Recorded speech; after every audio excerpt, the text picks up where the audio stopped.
sejam bem-vindos a mais um episódio do CognexCast, um episódio especial aqui, direto do Congresso de Superdotação da Cognos.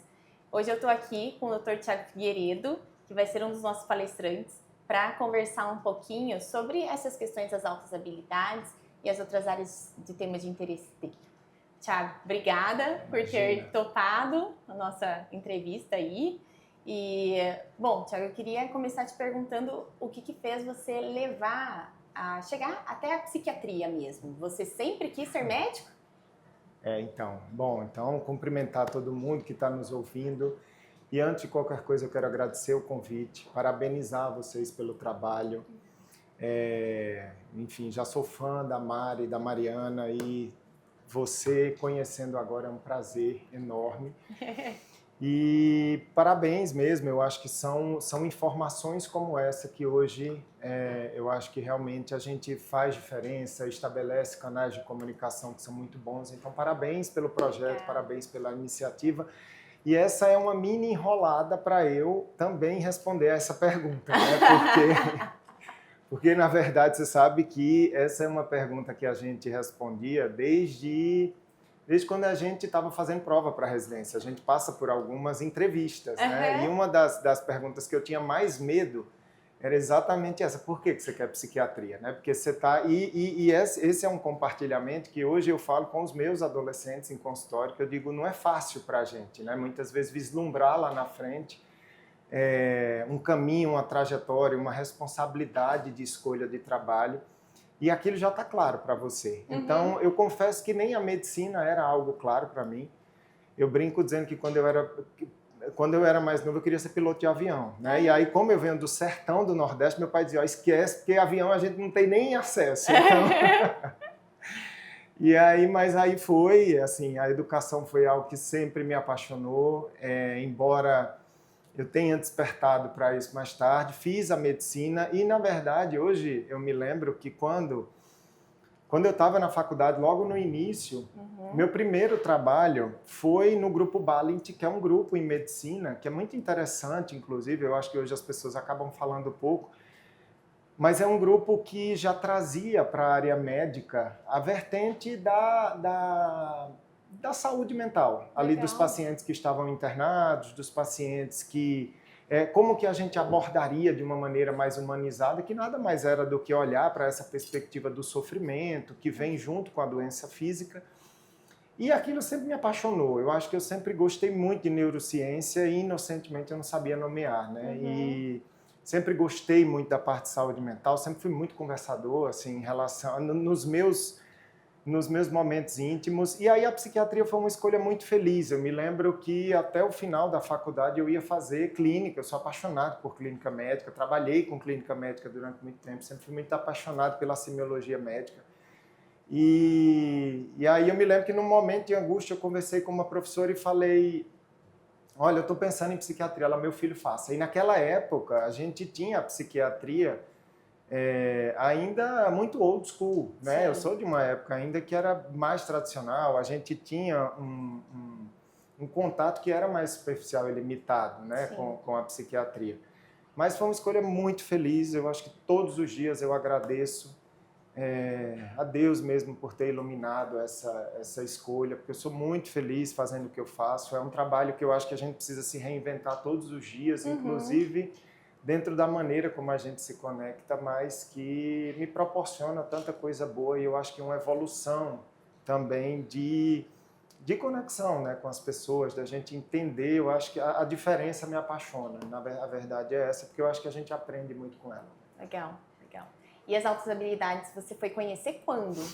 Então, esse é um ponto que precisamos falar, né, Day? Assim, porque...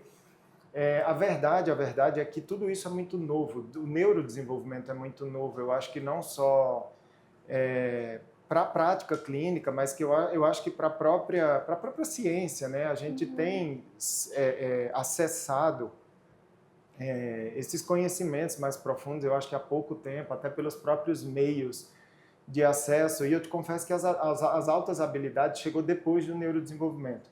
Assim, eu falo do neurodesenvolvimento porque eu acho que é a base de tudo. Essa é uma das minhas mini militâncias que eu tenho hoje, que eu digo, olha, a gente precisa saber sobre neurodesenvolvimento antes de qualquer coisa. Sim. Porque eu acho que isso consolida a nossa formação, e desde o primeiro ano da residência médica, eu já fui...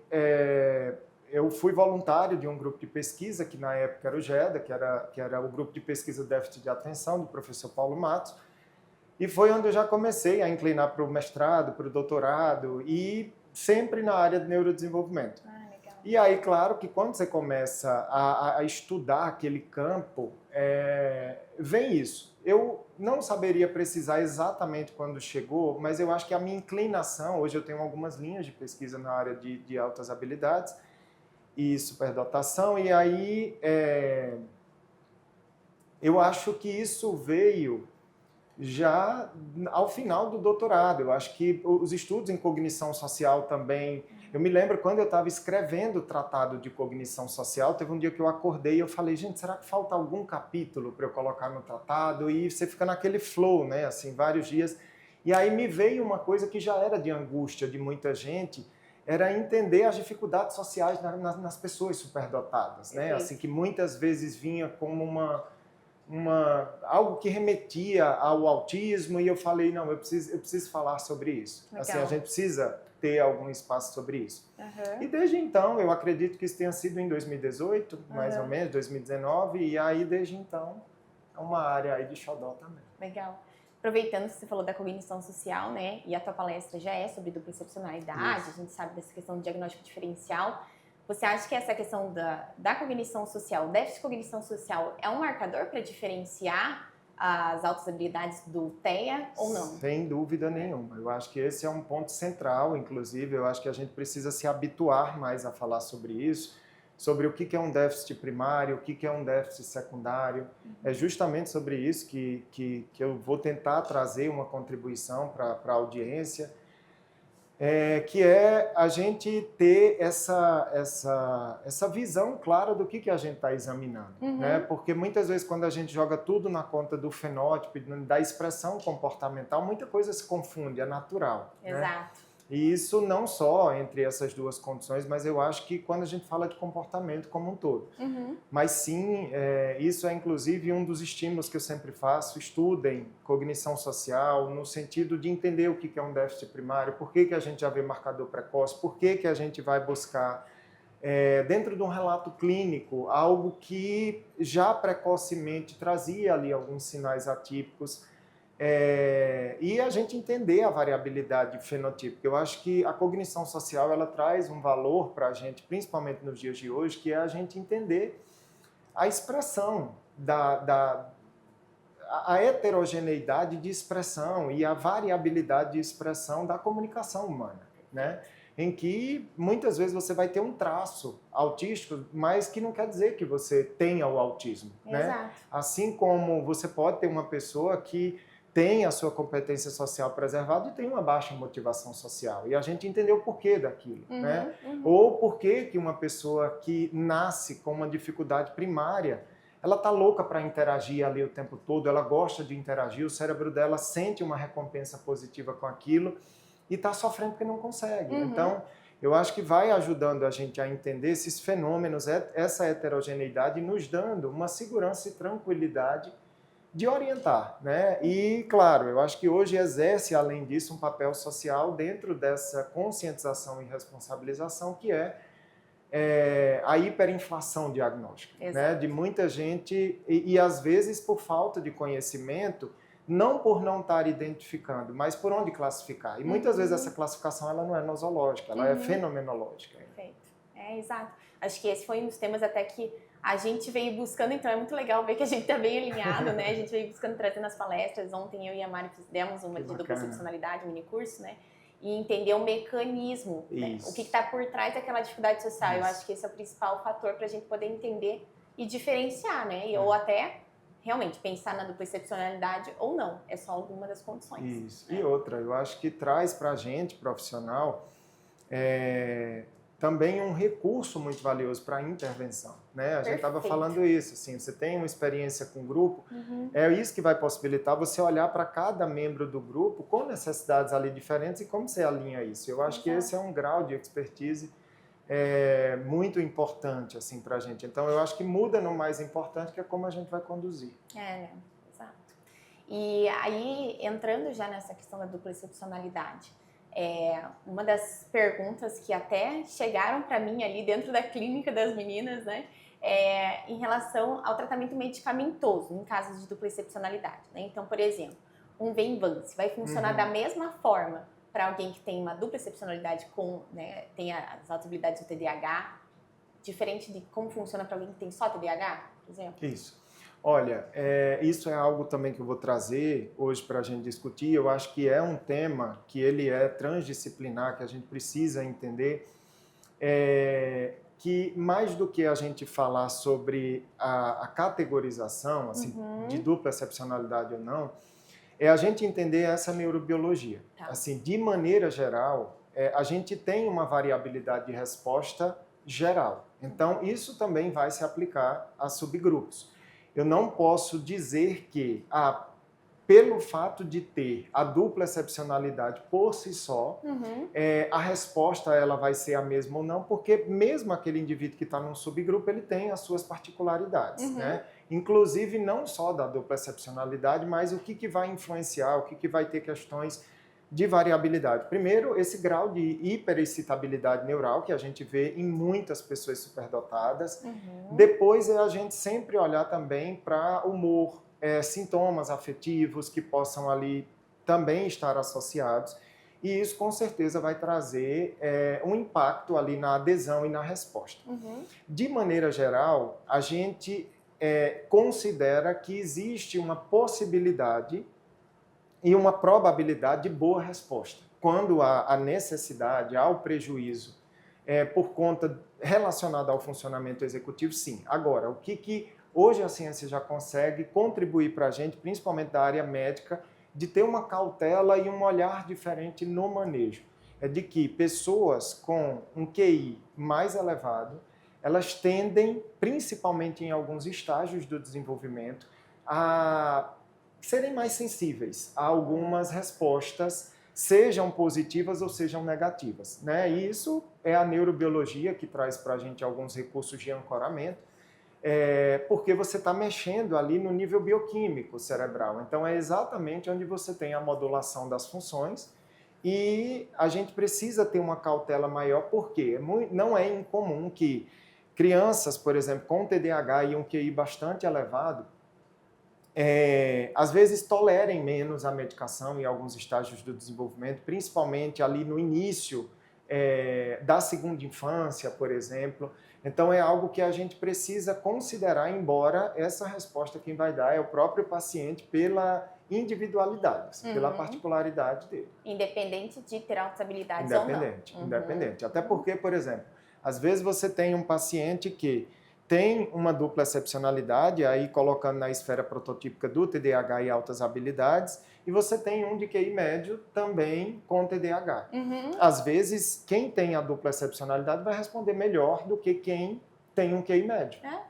Porque vai depender de outros fatores. Inclusive, o que a ciência mostra para a gente tem uma base de dados que ainda é limitada, nesse sentido, a gente precisa estudar muito mais essa questão direta da farmacoterapia, mas a gente tem um estudo de revisão sistemática que ele conclui para a gente, ou ele indica para a gente que dentro da base do que a gente tem, não é esperado um modulador de pior ou melhora. Embora a gente considere dentro desse alinhamento de dados que o QI seria um fator protetor, né? Assim, no sentido de funcionamento, de estratégias de enfrentamento, de recursos de maneira geral. Então, a gente precisa olhar aquele indivíduo com esse contexto a mais. Ao mesmo tempo, a gente sabe que existem outras formas de sofrimento que uma pessoa com QI médio não vai ter. E eu acho que é a mesma coisa quando a gente fala, por exemplo, eu vou dar uma medicação para depressão para 2 pessoas. Para uma pode funcionar aquela medicação e para outra não. Exato. E isso é importante, Dai, assim, para a gente conscientizar de maneira geral, eu acho que em relação à farmacoterapia, porque existe ainda um sofrimento muito em torno disso, das pessoas acharem que o médico está testando a medicação, que está no escuro, que muitas vezes ali não acertou ainda a medicação. Claro que esse acertar ele pode fazer um sentido se você considera que existe uma farmacogenética por trás, ou seja, é um organismo ali que vai responder melhor ou não à medicação, assim como ocorre em outras áreas da medicina, né? Muitas vezes você tem aquele paciente que está com uma infecção urinária e que ele não responde muito bem àquele antibiótico que todo mundo usa e responde. Exato. Assim, então, não é um teste no escuro, existe uma estratificação, existe variáveis de escolha para aquilo. Agora, claro, o ser humano é complexo, a gente... E é engraçado porque eu acho que a gente tende a não considerar essa complexidade o tempo todo quando a gente sempre fica buscando um aspecto causal, né? Tanto que muitas vezes nos raciocínios clínicos vem, isso é isso ou isso, mas pode ser os dois. Exato. Assim, não, mas olha só, aqui tem um comportamento assim, mas a família também, tá, mas pode ser os dois, assim, é um fator de modulação e piora, né? Então, um não vai excluindo o outro. Exato. Assim também vai para a questão medicamentosa, então, muitas vezes é uma digestão que é mais lenta, muitas vezes é uma absorção que é mais rápida, é um metabolismo que é mais rápido, e isso não tem a ver com o remédio, tem a ver com esse agente ali na sua interação. E dentro da psiquiatria, quais são os principais demandas que chegam para você dentro do consultório? Assim? Por que o superdotado busca o psiquiatra? Né? Bom, eu acho que tem mudado, Dai. Eu acho que as pessoas hoje já têm uma conscientização, eu acho que a educação também vem avançando muito nisso. Hoje eu vejo professores já da educação pré-escolar começarem a ligar um alerta ali, olha, ele é mais avançado do que todo mundo, e aí se você tem uma família que é mais orientada, eles já buscam para tentar entender isso.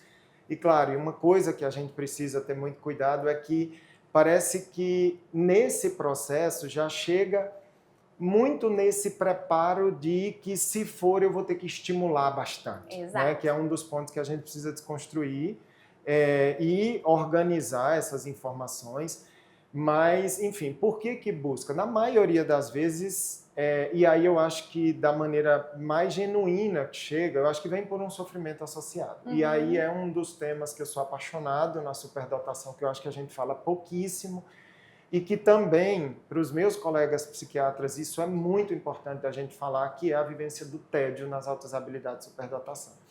Porque eu acho que a gente aprende tédio de uma maneira muito superficial, né? A gente acha que tédio é você não ter nada para fazer. Exato. Quando, na verdade, é um desengajamento. Você pode ter milhares de tarefas para fazer e você está entediado, né? Por quê? Porque aquilo não está fazendo sentido, aquilo não está alinhado com o seu propósito, aquilo não está ativando o seu sistema de recompensa e que traz um engajamento cognitivo indireto e natural.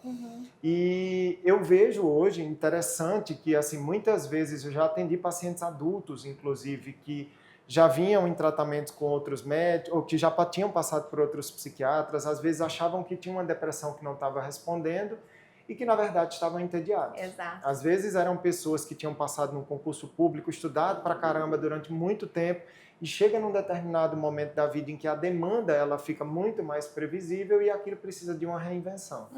Né? E esse é um fenômeno que a gente precisa ter muito cuidado, porque é muito fácil de dar o diagnóstico de depressão para quem está entediado. Né? Embora também não se exclua, você pode estar mais entediado, inclusive porque o humor está mais...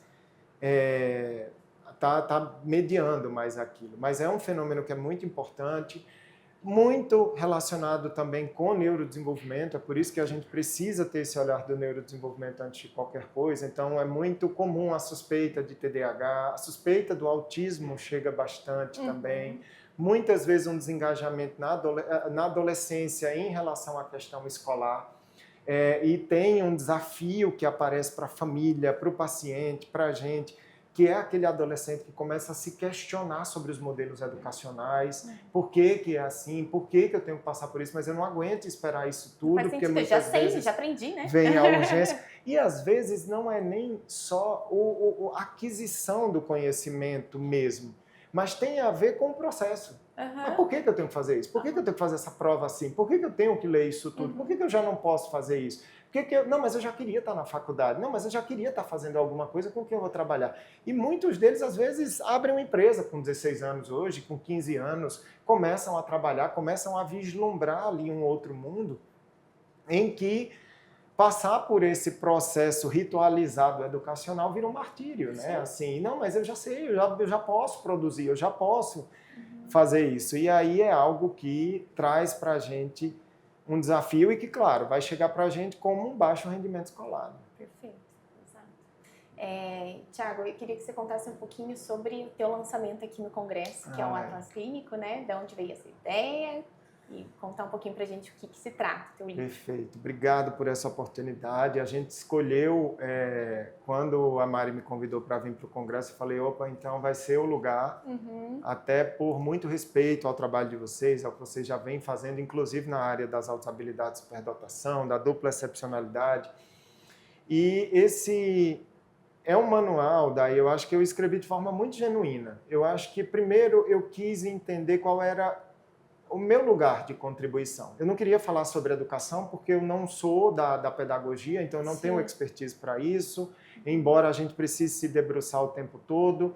Então, eu como psiquiatra, clínico, pesquisador, o que eu gostaria de compartilhar com as pessoas? E vem exatamente desses desafios da prática clínica, né? Então, quando a gente chama de perfeccionismo, o que é a fenomenologia do perfeccionismo? Como é que eu descrevo? Existe algum modelo componencial por trás? O que a neurociência já traz para a gente? Por que eu preciso conduzir um paciente com depressão que tem um QI de 128 diferente daquele com depressão que tem um QI de 102, por exemplo? Perfeito. Então, o que isso muda? O que isso muda na fenomenologia? Será que as estratégias de enfrentamento são as mesmas? Será que é um paciente que rumina tanto quanto? E a gente sabe que, claro que não. E aí eu vou dizer que esse paciente não está respondendo ao antidepressivo ou a ruminação faz parte de um padrão funcional dele? Né? Exato. Então, existem lacunas clínicas hoje que a gente precisa começar a falar sobre elas. E muitos dos capítulos traz essa mescla de um olhar da prática clínica para a pesquisa e da pesquisa para a prática clínica, porque tem muita coisa nova ainda. Então, eu acho que o livro nasce dessa lacuna clínica, que a gente precisa falar sobre ela. Eu acho que a gente precisa ser muito grato à pedagogia, à psicopedagogia, à área da educação, que já trouxe tanta informação, né? A superdotação nasce dessa tentativa de você buscar um melhor modelo e que não é fácil. A gente fica muito nessa posição de que a escola precisa o quê, o professor precisa o quê, mas não é fácil. Para a gente também é um desafio estruturar tudo isso. E eu acho que a psicopedagogia, a pedagogia de maneira geral, já vem tentando isso, e muita coisa do que a gente sabe hoje, inclusive, vem desses estudos da educação. Então, a própria definição mesmo das habilidades. A própria definição, exato. Você tem um médico ali que estava diretamente focado na área da educação infantil. Então,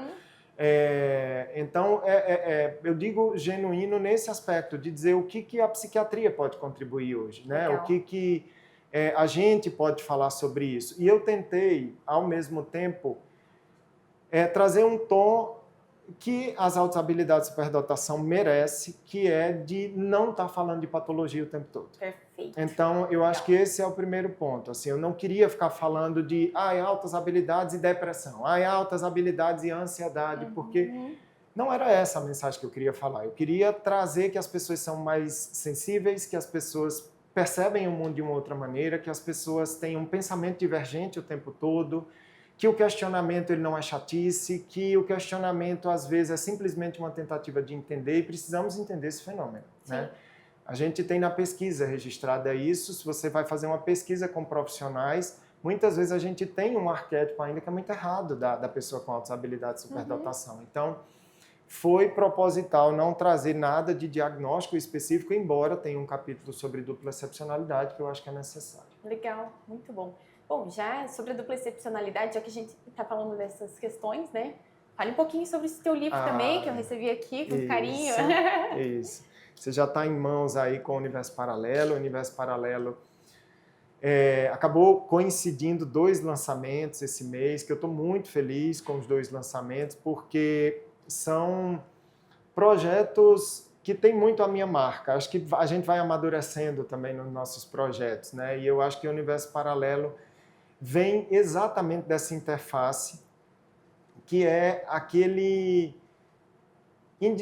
Eu queria trazer, depois que eu terminei o pós-doutorado, que a gente foi buscar um modelo componencial para a cognição social, aquilo me ajudou a entender muita coisa. Aquilo me ajudou a entender como é que se desenvolve a personalidade de uma pessoa com autismo e quais são os desafios que ela enfrenta. Ela com ela mesma. Não estou falando só do social para com o outro, até porque o social é com nós mesmos também, né? Exato.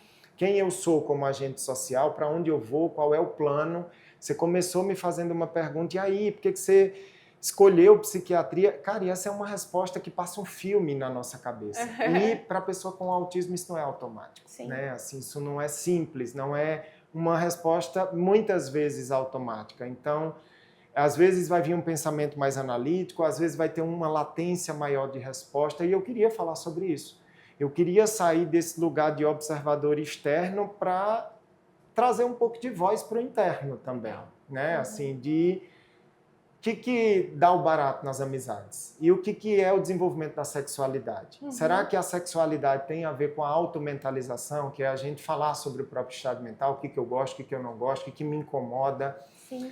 E eu acho que a gente, entendendo a perspectiva do outro, eu acho que a gente compreende melhor, claro, sempre, né? Só que eu acho que a gente está muito acostumado a falar da falta de perspectiva deles. Mas a gente tem uma falta de perspectiva muito grande, né? Assim, nesse sentido. De dizer assim, olha, mas lá processa assim. E ele não tem que estar do lado de cá o tempo todo, né? A gente também precisa ir para o lado de lá. Eu preciso moldar uma pergunta, eu preciso juntar dados para falar de forma diferente, e isso foi uma coisa que eu vivi no consultório.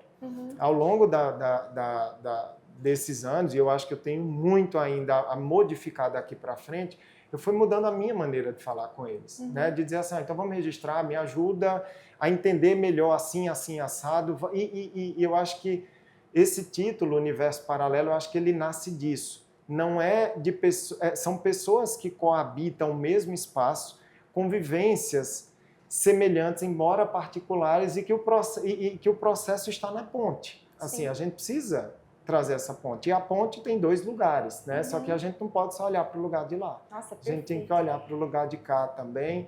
E eu acho que isso é importante para o pai, para uma mãe, para um namorado, para uma namorada, para o marido, para uma esposa, de que não é falta de amor, é um modelo de comunicação. Olha, também tenta buscar entender o que está se passando por ali. Porque a gente está acostumado com um tipo de expressão, mas não é porque a expressão muda que o sentimento não existe. Exato. Né? Então é um livro super legal até para dar, assim, né, para recomendar que os pacientes deem para seus familiares, para que eles entendam, olha, esse é o jeito que eu penso. Sim, é tanto que você sabe que quando as pessoas compram hoje, eu mando um folder para eles em que tem uma curiosidade sobre o livro, né? E a curiosidade que eu quis colocar foi que eu reescrevi esse livro do 0 3 vezes. Assim, estava lá na frente, falei, não é isso, porque eu precisava a minha maneira, eu precisava mudar a minha maneira de comunicar. Sim. Então, eu quis trazer uma ferramenta prática, por exemplo, de orientação vocacional. E eu disse assim, peraí, mas eu vou trazer o que a orientação vocacional já fez? Não, eu preciso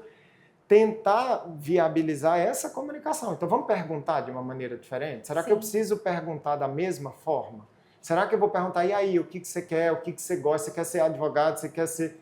Não sei se essa pergunta está certa. Né? Então, vamos fazer um passo a passo para a educação sexual também. Eu acho que é um ponto muito importante, é um capítulo muito especial também que eu escrevi, porque eu acho que a gente falar de educação sexual não é falar sobre sexo, é falar sobre proteção, né? Falar sobre... dados que dizem para a gente que uma menina com autismo ela sofre violência sexual 3 vezes mais em prevalência do que uma menina neurotípica. Então, muitas vezes aquela velocidade para dizer o não, ela já foi violentada. Então, eu preciso orientá-la sobre sinais sociais. Sim. Meu Deus, Thiago, quanta contribuição, quanta coisa legal. Podia ficar falando com você o dia inteiro aqui. Mas foi um prazer ter você aqui com a gente, para o pessoal Universo Paralelo no livro. Thiago Atassi vai ser lançado aí, né, no Congresso. Isso. Então, quando vocês verem esse vídeo, já vai estar disponível. Isso. Mas eu agradeço muito por você ter topado estar aqui com a gente, não só agora no podcast, mas também no Congresso. Tenho certeza que vai ser muito rico e as pessoas vão adorar te ouvir, porque sempre que eu te escuto, eu tenho muito conhecimento aí, né? Então sempre muito gostoso.